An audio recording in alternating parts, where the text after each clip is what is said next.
Atomic Habits by James Clear. Conclusion.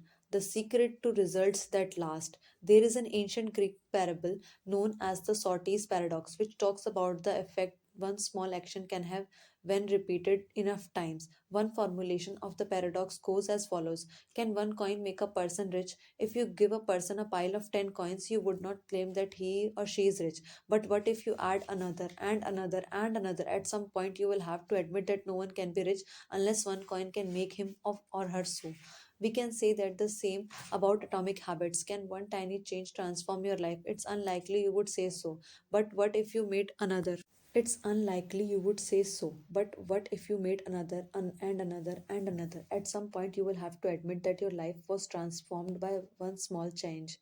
The holy grail of habit change is not a single 1% improvement, but a thousand of them. It's a bunch of atomic habits stacking up, each one a fundamental unit of the overall system. In beginning, small improvements can often seem meaningless, but because they get washed away by the weight of the system.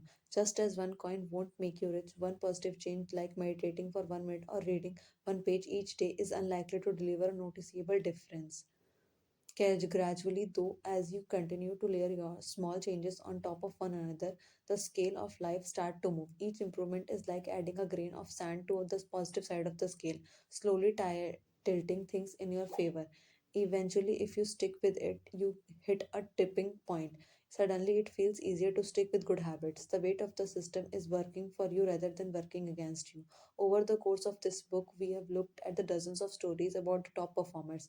We have heard about Olympic gold medalists, award winning artists, business leaders, life saving physicians, and star comedians who have all used the science of small habits to master their craft and vault the top of their field. Each of the people and teams and companies we have covered has faced different circumstances, but ultimately processed in the same way through a commitment to tiny, sustainable, unrelenting improvements. Success is not the goal to reach or a finish line to cross, it is a system to improve, an endless process to refine. In chapter 1, I said if you are having a trouble changing your habit, the problem is not you, the problem is your system.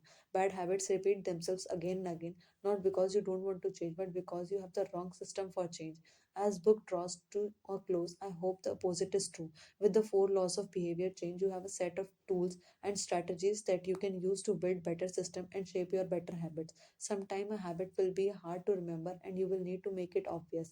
The other times you won't feel like starting and you will need to make it attractive. In many cases, you find that a habit will be too difficult and you will need to make it easy. And sometimes you won't feel like sticking with it and you will need to make it satisfying. Behaviors are effortless, obvious, attractive is easy, satisfying. Behaviors are difficult here, invisible, attractive, hard, and unsatisfying. You want to push your good habits toward the left side of the spectrum by making them obvious, attractive, easy, and satisfying. Meanwhile, you want to cluster your bad habits toward the right side by making them invisible, unattractive, and hard and unsatisfying. This is a continuous process. There is no finish line. There is no permanent solution. Whenever you are looking to improve, you can rotate through the four laws of behavior change until you find the next bottleneck. Make it obvious, make it attractive, make it easy, make it satisfying. Round and round. Always looking for the next way to get 1% better. The secret is to getting results that last is never to stop making improvements. It's a remarkable what you can build if you just don't stop. It's remarkable the business you can build if you don't stop working. It's remarkable the body you can build if you don't stop training. It's remarkable the knowledge you can build if you don't stop learning. It's remarkable the fortune you can build if you don't stop saving. It's remarkable the friendships you can build if you don't stop caring. Small habits don't add up, they compound. That's the power of atomic habits. Tiny changes, remarkable results.